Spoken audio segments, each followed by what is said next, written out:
দেখুন,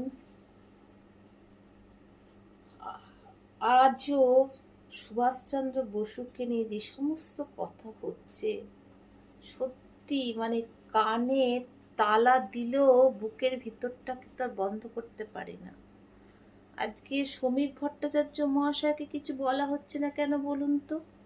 আসলে বাঙালিরা জানেন তো রাজপুতদের মতো কোনোদিন হতে পারেনি। আপনাদের মনে আছে একটা সিনেমা, রাজপুতদের সংস্কৃতিকে কেন অন্যভাবে দেখানো হয়েছে, তার জন্য কত কোটি টাকা তার কাছ থেকে পরিচালকের ক্ষতি হলো, কিন্তু করালো। কিন্তু বাঙালিরা ছেড়ে দেয়, কিন্তু এই যে ছেড়ে দেওয়াটা না, এটা ঠিক না। এটা ছোট্ট ছাড়, এটা কোনোদিন এত বড় ছাড় হয়ে যাবে আপনি নিজেও বুঝবেন না যে আপনার সংস্কৃতিটা কোথায় গেল। এটা আমাদের একটা দোষ, কারণ আমরা ওই ছাড় দিয়ে না তাড়াতাড়ি শুয়ে পড়তে পারলে বাঁচি।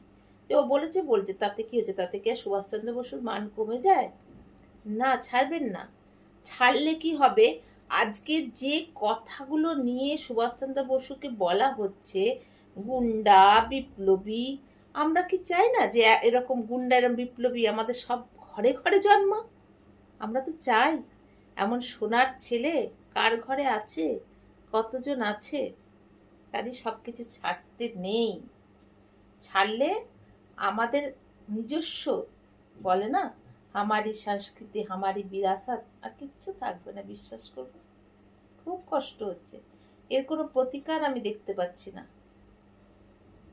নমস্কার, শুভরাত্রি, খুব খুব ভালো থাকবেন।